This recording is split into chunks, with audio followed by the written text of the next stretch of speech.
Hi everybody, welcome to my channel, Stitching with the Waves. I'm Jennifer. I'm trying out a different camera this morning. I've had this digital camera for a long time and I hardly ever use it, but I think it's going to show the up-close shots of the stitching a lot more clearly. It seems to take a minute to focus, so I apologize for like the blurriness when it's taking its time to switch, but I think you're gonna be able to see, especially my 1/1 stitching, a lot better. So let's try it out. The lighting is a little bit funny this morning too. I'm recording a lot earlier than I usually do, and it's kind of a cloudy day. So I did a little bit of like a test video before this just to see if it was gonna work, and it looks like it's gonna be okay. So let's just jump into what I have to talk about today. So school's been back in for a couple of weeks now, and I've had a ton of stitching time, which is awesome. So I'm gonna start off with a few comments from my last videos that people had asked some questions. I just wanted to answer them here as well to make sure, they don't miss the answer. So Erin had asked about the linen banding that I was using for the candles to wrap around the pillar candles. And that I purchased it from 123 Stitch, and they call it linen banding with pyramid design. So you can search for that on their website and it should come up. It's a 27 count is the one I purchased. I did see a lot of other banding options offered at some other shops online, and I would love to try those out. I just happened to already be making an order for 123 Stitch, and so I just grabbed that because I wasn't sure how it was going to work out. But in the future, if this project works out well, I definitely want to try out some different colors of banding and styles of banding. So I'll keep you updated on that. And then Roxy asked about the patterns and the thread for the shadow box I did in the blue and white. So those patterns, I stitched it with the Gutermann silk sewing thread, the S303. It's available at Joann's, and there's a lot more colors available online. And then the patterns, like it's not just a pattern that you can buy and stitch. So the patterns I collected, just little motifs from patterns I already had in my stash, and from freebies on designers' websites, and from antiquepatternlibrary.org. They have tons of old patterns that were printed before the copyright, like the copyright on them has expired. So they're now just available in the public domain, and there's people who are scanning them and getting those posted so that these old patterns from the 1800s and early 1900s don't get lost. So it's a really fun resource if you've never checked it out. It's fun to go and look at those and just, envision what you could do with them. And then Elizabeth Corsini asked, where did I get the shadow box house? The one that I did that blue and white one, and then also I'm doing the Christmas one. I actually found them both at thrift shops. The shadow box one with the blue and white I found in Ohio a few years ago, and then the Christmas one I just found last year at a local thrift shop to me. So check your local thrift shops, and I've also seen them on eBay. So you could always search on eBay for shadow box or box with compartments. I've seen some that are just boxes, right? They're not house shaped, but they're just boxes.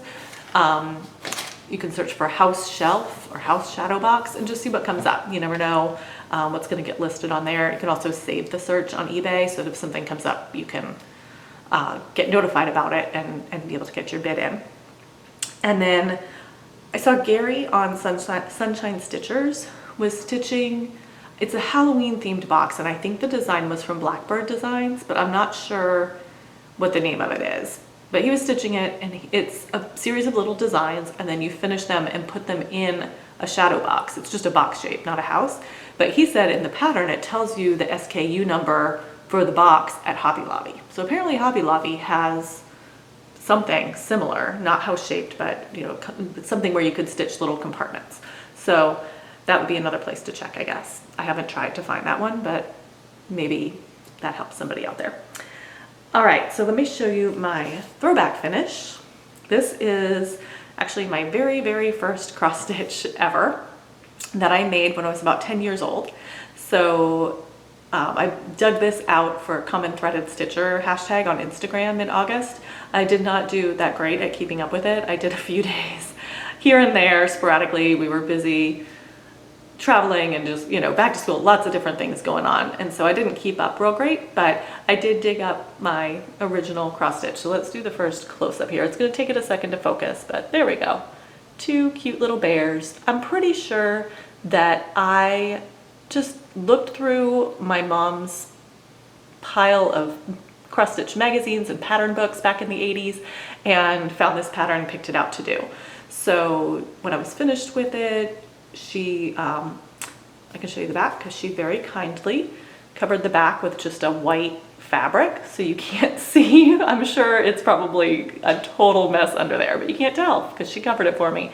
And then she painted the hoop, just a wooden embroidery hoop, and put a little bow on the bear to match, and then trimmed it with the lace. She just glued the lace onto the back edge of the hoop. So cute little finish. It hung in my room for years and years and years. So that is my throwback finish. And then I have actually had 3 stitching finishes since my last video. First one, was Autumn from Little House Needleworks. And this one I stitched on 32 count Platinum Lugana 1/1 with Belsois silk thread and cinnamon stick. So, oh yeah, I think that shows way better close up. So it's super cute, stitches up really fast. This is the second one in the series. They have all 4 seasons. I've already stitched summer. So now I've got autumn. I need to get that FFO'd. I did go a couple of weeks ago and purchase all the stuff to FFO it. So that's ready to happen. I just need to find a day to sit down and actually get it done. And then I've got winter that I'll start soon. All right, next one is the lemonade pattern from Sapphire Mountain Handcrafts. And I stitched this on 40 count natural linen 1/1 with DMC, and I used petite point stitches. So let me see, I don't know how close I can get and it'll still focus. Oh yeah, that looks to me like it's still focusing. Yeah, I'm shaking all over the place because I'm holding it in the air, but you can see a really good look of the stitching. Okay, so I like this camera even if we're having, actually the colors look pretty good. So this camera I think might be the way to go. You can see how tiny it is compared to my hand. It's about 2 inches by 2 inches. So I'm super excited about this one. It came out really great. I love, love, love this pattern.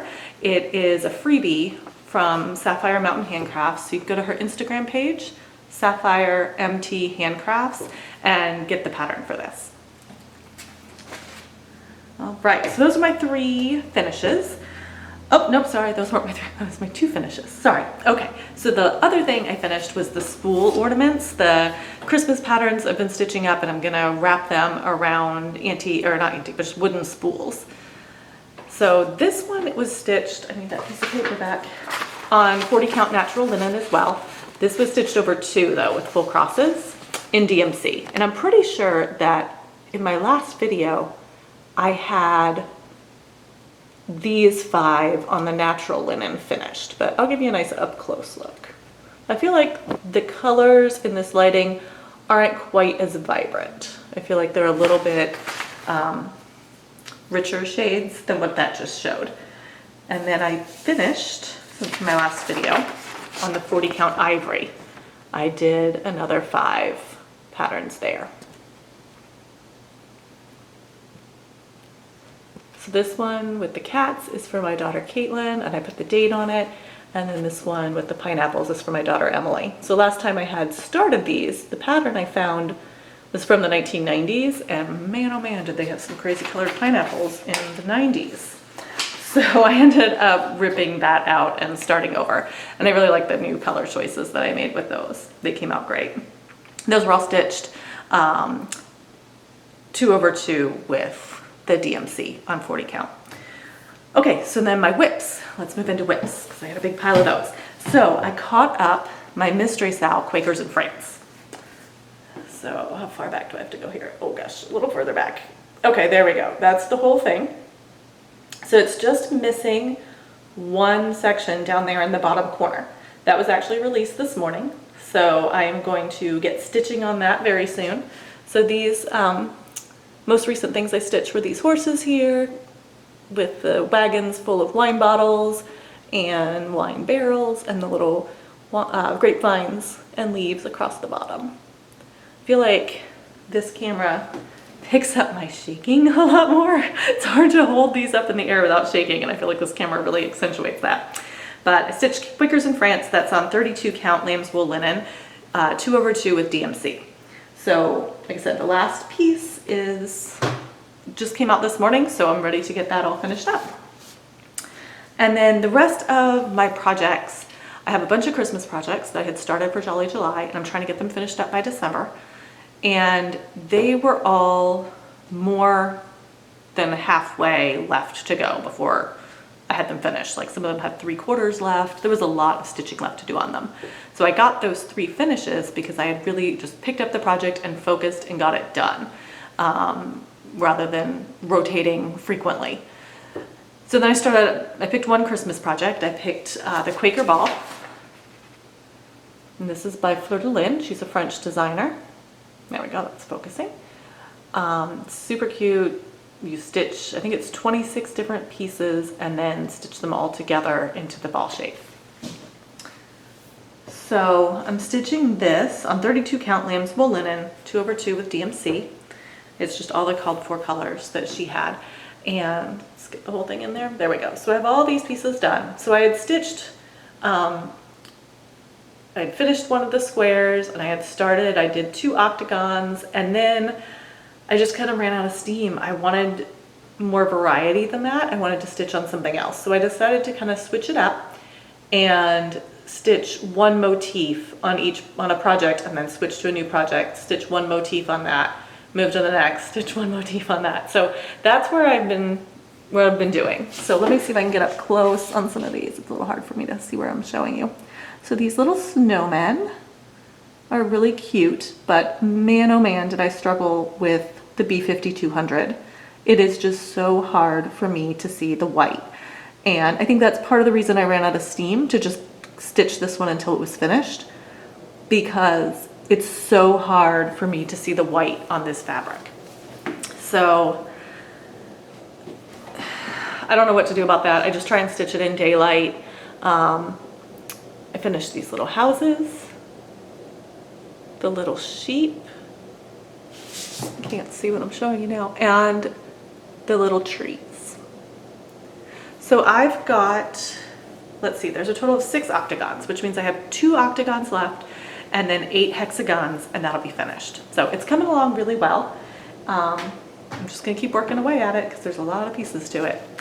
My next one is, oh, I am so bad, you guys, I'm just terrible about telling you what fabric I'm on. I'm trying to be so much better about it, but it's gonna take me a while.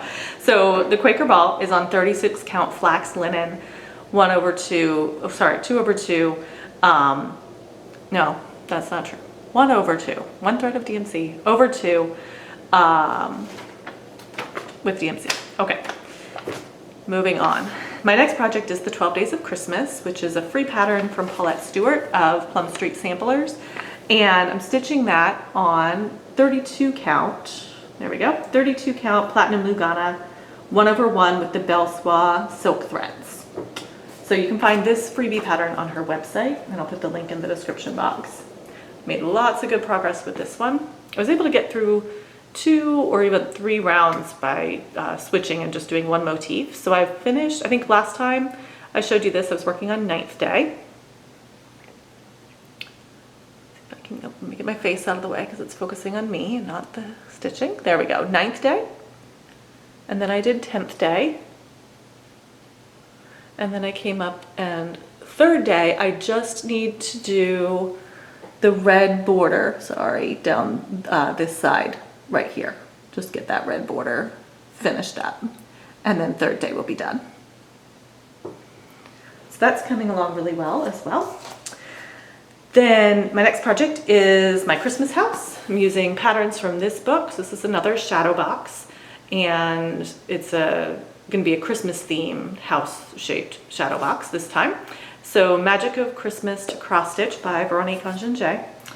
And I'm stitching this on 32 count antique white Lugana, 1/1 with DMC. And I think I had this ornament finished last time. I had finished this little stocking with a toy soldier in it, and I had finished the reindeer. So this time I finished these 2 ornaments. I love how they turn out. I love the colors, I love the style of it.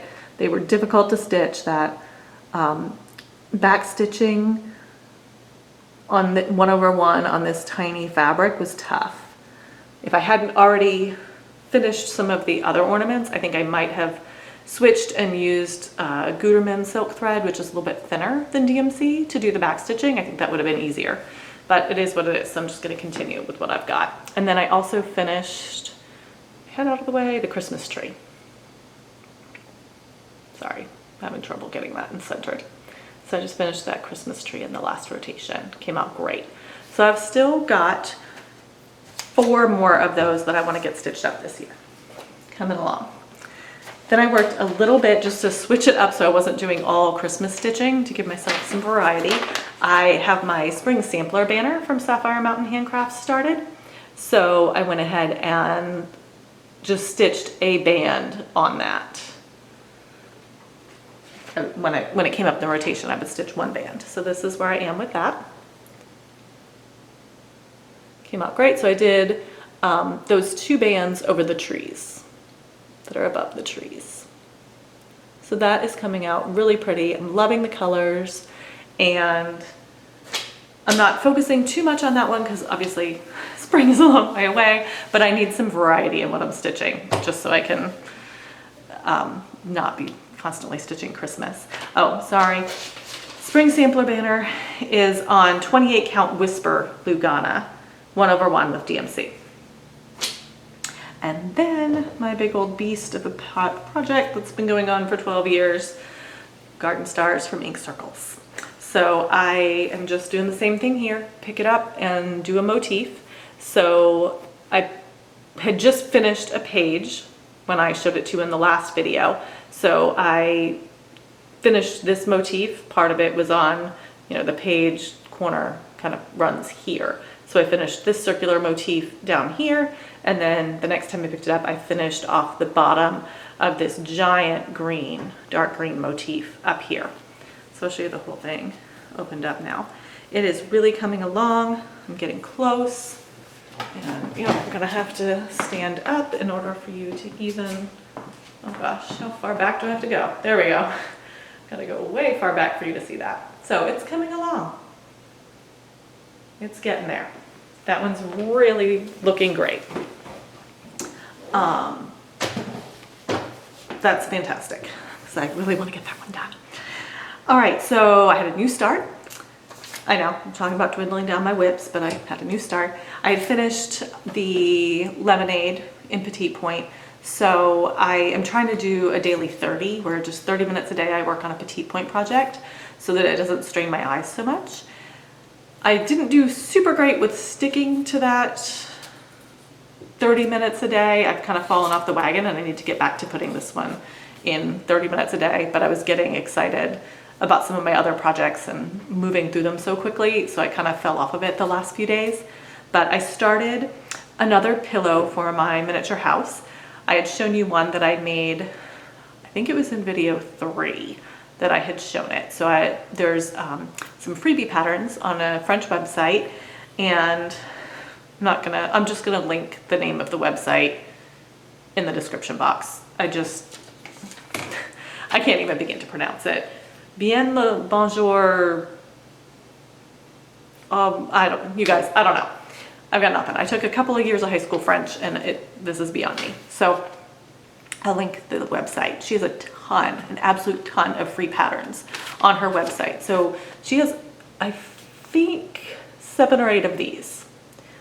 And they're small. They are, I want to say, trying to see if I see it here on the back. Oh, they're 41 by 41 stitches. So if I stitch on 40 count, that ends up being about a 1 inch by 1 inch pillow, which in my house, if you translated that to real life, it would be a 12-inch square pillow. So that's perfect. So it's got, the same pattern in a positive and a negative. So it just, uses the same 2 colors, but it switches which one is the primary motif and which one's the background. So I'm stitching both sides, and then one will be the front of the pillow and one will be the back. So give that piece of paper back again. That's not the piece of paper that's got printing on it, sorry. Okay, here we go. So it's up here in the corner. Let's see how we can do on petite point, if it will focus. Oh yeah, you guys, this camera seems like it's so much better. I feel like you're gonna get a much better view of the stitching. So there we go. Got, you know, maybe a quarter of it stitched up there. So I just work my way across in rows. I do about 10 rows of the lighter ivory color, and then I come back with the darker burgundy color to fill in. So I'm stitching that, like I said, should be doing it 30 minutes a day, and I need to get back on board with that and really start making sure I get my 30 minutes in each day, because it'll go pretty quickly if I do that. So that was it for my stitching. I did have one piece of haul this week. This is a book that I picked up. It is called Threads for Lace, Edition 7, a survey and comparison of nearly 1,900 lace making and other threads by Brenda Paternoster. So this is what it looks like. I had heard Arlene Cohen talk about it. She's the designer of Works by ABC, and she talked about it on the Fiber Talk podcast and on her Flosstube channel several times. And it lists, like it says, 1,900 different types of thread, all sorts of cotton, silk, metallics, all kinds of threads. And it tells you the sizes of them. So it uses, the measurement it uses is how many times you can wrap, how many wraps of thread you can get per centimeter. So you can tell from the numbers it gives you in here. At the beginning, it has a great explanation of all the different types of thread and different qualities of them, and explains the wrapping measurement. So you can tell when you look at the wrapping that the Gutermann thread, the silk thread that I use, the sewing thread, is thinner than DMC. And so sometimes I need thinner threads or thicker threads, depending on whether I'm stitching full crosses or petite point on 40 count material. And this book gives you that information. So it's really helpful. It also tells you, for example, back here, it has all of the threads, it's listed, so 27 wraps per centimeter, and it lists all the threads that have 27 wraps per centimeter, which means all of those threads are the same width. So you could really use them interchangeably in a project, and they would all have each individual thread would have the same thickness. So your project wouldn't come out looking bumpy because some threads are thicker than others. So I find that super interesting. Who knew there were 1,900 different types of thread? In the back, it's got a bunch of different thread suppliers, addresses, and contact information.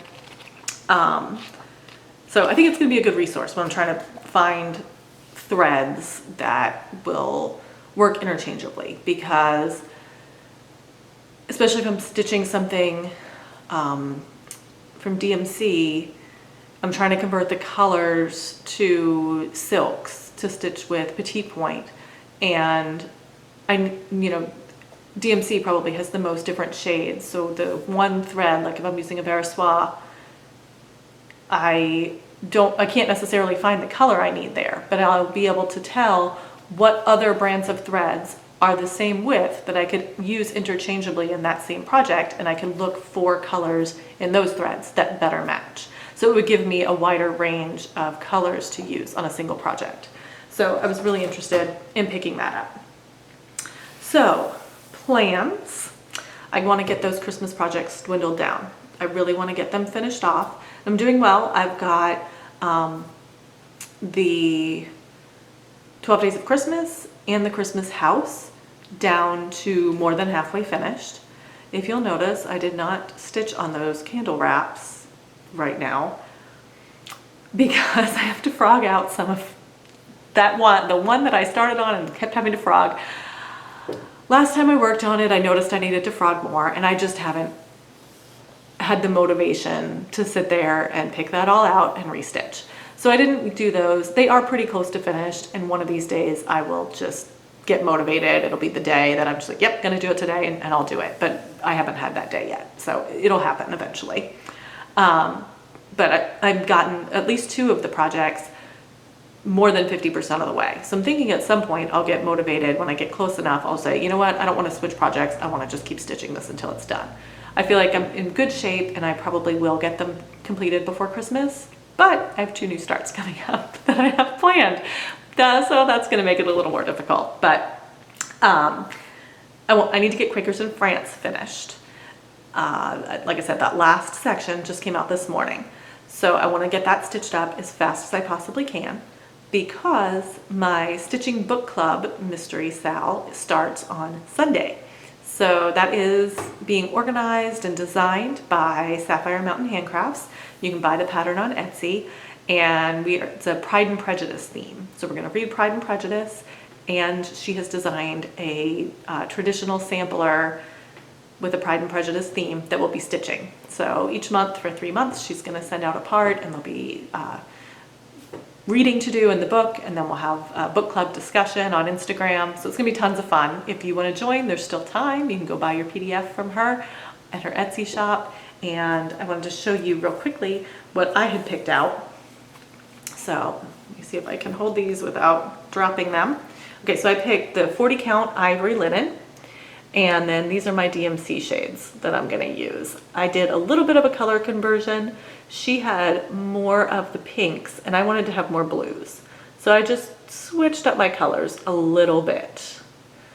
But I don't know, the past few days, you guys, I'm planning to stitch over 2 DMC, 1 strand of DMC over 2 on the 40 count so I can do full crosses.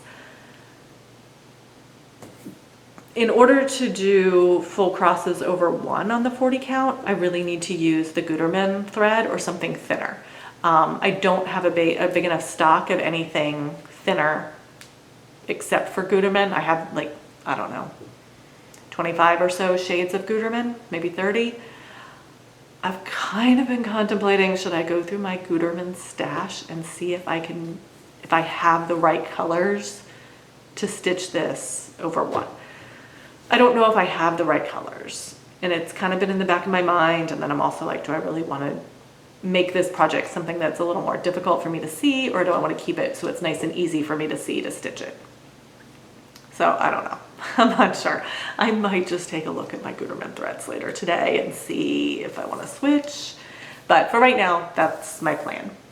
And then the other new start I had purchased a full Quaker a while back. So this is the pattern as it's as the designer charted it. I switched up some of the motifs, and I'm going to personalize this for my daughter, my older daughter. So her birthday is this month, so I decided I really want to get it finished this year. So I decided on her birthday, I'll start this. And I'm just going to put it in my rotation. I'm going to do 1 motif on her birthday and just start putting it in the rotation and stitching on a motif every time it comes up. Hopefully, at some point, I'll be able to stitch on it enough that I can make it a focus piece so that I can get it done this year, but we'll see. So that's all my stitching. I counted up my projects for next year as well, just to see, because I have a monthly series I purchased, and I have another seasonal series. I need to finish up the Little House Needleworks winter and spring. I have Sapphire Mountain Handcrafts. I have spring and summer, and I know she's going to release autumn soon. I want to stitch all of these things. And I'm already at over 20 pieces to stitch next year, which is just, I don't know. A lot of them are small, so maybe it's doable, but I don't know. Maybe I'm crazy.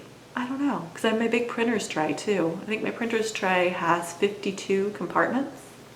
I wonder how many of those I can get done next year. I don't know.